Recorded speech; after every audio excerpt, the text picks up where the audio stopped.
అదే RTV app వార్తల్ని క్షణాల్లో చదివే అవకాశం ఉంటుంది. ఒక న్యూస్ పేపర్, ఒక టెలివిజన్ ఛానల్ మీ చేతుల్లో ఎప్పుడూ ఉంటాయి. సిపిఎం పార్టీ ఆధ్వర్యంలో ఈ నెల మొత్తం కూడా స్థానిక సమస్యలపైన ప్రభుత్వం ఇచ్చినటువంటి 6 గ్యారంటీలు అమలు జరగకపోవడం వల్ల ప్రజలకు ఎదురవుతున్నటువంటి ప్రధానమైనటువంటి సమస్యలు ఎక్కడికక్కడ సర్వే జరిపి మా కార్యకర్తలు ప్రజల దగ్గరికి పోయి గ్రామానికి వెళ్ళి వాడకి వెళ్ళి అనేక విషయాలు తెలుసుకొని ఆ సమస్యలన్నిటి కూడా ఇవాళ తహసీల్దార్ ద్వారా కలెక్టర్ ద్వారా ప్రభుత్వానికి నివేదించడం అనేది జరుగుతూ ఉన్నది. ఎక్కడికి పోయినా కూడా ప్రజలు చాలా ఆందోళన పడతా ఉన్నారు. అయ్యా, ఈ ప్రభుత్వం అధికారంలోకి వచ్చి 15 మాసాలు అవుతున్నా కూడా ఇప్పటి వరకు ఏ ఒక్కటి కూడా పూర్తి స్థాయిలో ఆ పథకాలు అమలు చేసినటువంటి పరిస్థితి లేదు. రేషన్ కార్డ్స్ లేని వాళ్ళు దరఖాస్తులు పెట్టుకున్నారు, రేషన్ కార్డు ఎక్కడ ఎవరికి ఇవ్వలేదు. పెన్షన్ ఇస్తానన్నారు, పెన్షన్ కొరకు పెట్టుకున్న పెన్షన్ ఎక్కడ ముందు చేసినటువంటి పరిస్థితి లేదు. ఇందిరమ్మ ఇల్లు ఇస్తున్నారు, ఇళ్ల స్థలాలు ఉన్న వాళ్లకు 5 లక్షల రూపాయలు ఇస్తున్నారు, అది కూడా ఎక్కడ ఇచ్చినటువంటి పరిస్థితి లేదు. అదేవిధంగా 2,500 రూపాయలు మహిళలకు ఇస్తున్నారు, అది కూడా ఎక్కడ ఇచ్చినటువంటి పరిస్థితి లేదు. ఇవాళ రుణమాఫీ కింద 32,000 కోట్ల రూపాయలు ఇవ్వవలసి ఉంటే 20,000 కోట్లు ఇచ్చారు, 10,000 కోట్లు ఇంకా రైతాంగానికి ఇవ్వాలి. ఆ రైతులంతా కూడా ఎదురు చూస్తూ ఉన్నారు. రైతు భరోసా పెట్టుబడులకు కావాల్సినటువంటి రూపాయలు కూడా ఎవరికి ఇవ్వలేదు. నిరుద్యోగ సమస్య ఇట్లా రాష్ట్ర ప్రభుత్వం, కేంద్ర ప్రభుత్వం ప్రజలకు ఇచ్చినటువంటి వాగ్దానాలు అమలు చేసేటువంటి విషయంలో పూర్తిగా నిర్లక్ష్యంగా వ్యవహరించడం జరుగుతుంది. కేంద్రంలో మోడీ ప్రభుత్వం 3వ అధికారులకు వచ్చి 2 మాసాలు అవుతా ఉన్నది. మరి 10 సంవత్సరాల పాటు ఏ రకంగా పరిపాలన జరిపిందో అదే రకంగా పరిపాలన జరుపుతా ఉన్నది తప్ప ధరల్ని తగ్గించలేదు, ధరలు పెరుగుతున్నాయి తప్ప తగ్గిన పరిస్థితి లేదు. మత విద్వేషాలు పెరిగిపోతూ ఉన్నాయి. అన్ని రాష్ట్రాల్లో అనేక రకాల తగాదాలు పెట్టి ఇవాళ వాళ్ళు పాపం కట్టుకోవడం అనేది జరుగుతూ ఉన్నది. ఇది అన్యాయమైనటువంటి విషయం. ప్రజలు పండించినటువంటి రైతులు పండించిన పంటకు గిట్టుబాటు ధర కూడా కల్పించలేకపోతా ఉన్నారు.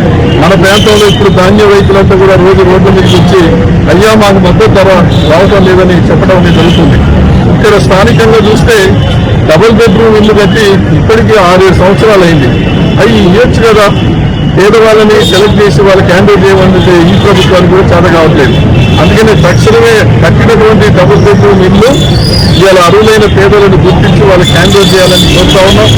విలేకరులకు కూడా ఇళ్ల స్థలాలు ఇల్లు ఇస్తారని చెప్పేసి విలేకరులకు కూడా ఉన్నటువంటి పరిస్థితి ఎప్పటికప్పుడు మనం చూస్తూ ఉన్నాం.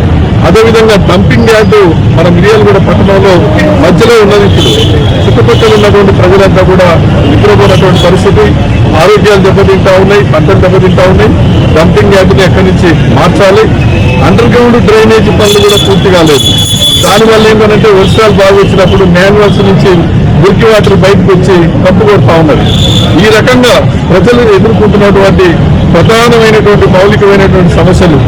పేదలు ఇళ్ల స్థలాల కొరకు దరఖాస్తులు పెట్టుకొని తాళ్ళగడ్డలో ఇప్పుడు ఎంతో కాలంగా వాళ్ళు ఇల్లు కట్టుకుని ఉంటున్నారు. వాళ్ళకి నోటీసులు ఇచ్చి వాళ్ళని వేధిస్తూ ఉన్నారు. కాబట్టి వాళ్ళకి పట్టాలు ఇవ్వాలి, ఇల్లు కట్టుకోవడానికి డబ్బులు ఇవ్వాలి తప్ప వాళ్ళకి నోటీసులు ఇచ్చి వాళ్ళని వేధించడం కాదు. ఈ రకంగా స్థానిక సమస్యలు, ప్రభుత్వాలు ఇచ్చినటువంటి పథకాలు, గ్యారంటీ పథకాలు అమలు చేయాలని చెప్పేసి ఈరోజు సిపిఎం పార్టీ పెద్ద ఎత్తున ఆందోళన చేయడం జరుగుతూ ఉంది. ఇప్పటికైనా రాష్ట్ర ప్రభుత్వం, కేంద్ర ప్రభుత్వం సోయి తెచ్చుకొని ప్రజలు మనకు ఓట్లేసి ఎందుకు గెలిపించారు, ప్రజలకు మనం ఇచ్చినటువంటి వాగ్దానాలు ఏంటి, ఎన్నికల్లో ఏం హామీలు ఇచ్చాము, వాటిని ఎంతవరకు చేస్తున్నామని ఒకసారి ఆత్మపరిశీలన చేసుకోవాలి. ఎన్నికల మేనిఫెస్టో కూడా ఒకసారి ముందు పెట్టి చూసుకోవాలి. ప్రజలు అదే ప్రశ్నిస్తూ ఉన్నారు. మోసం చేసి, మాయం చేసి ఓట్లు వేసుకొని అధికారంలోకి రావటం కాదు, వచ్చిన తర్వాత ఏం చేస్తున్నాం అనేటువంటి ఆలోచన ఉండాలి. వాళ్ళు ఏమైనా తిట్టపంచంగా మొదలుపెట్టారు. ఒకరిపైన ఒకరు ఆరోపణలు చేసుకొని ఆయన దొంగ నోట్లు తయారు చేస్తున్నాను ఒక ఆయనంటే, ఈయన భూమి కబ్జాలు చేస్తున్నాను ఇంకొక ఆయనంటే, తర్వాత ఏంటంటే ఆయన ఇంకేదో చేస్తున్నాడు, లిక్కర్ కుంభకోణం అంటే. ఇదేనా? ఎన్నికలు కాదు ఇప్పుడు. ఎన్నికలు అయిపోయిన తర్వాత ప్రజలు ఏ సమస్యలు ఉన్నాయో చూసి ప్రధానమైనటువంటి పక్షాలు కూడా, అధికార పక్షం కానీ ప్రధాన ప్రతిపక్షం కానీ వాటి మీద మాట్లాడాలి.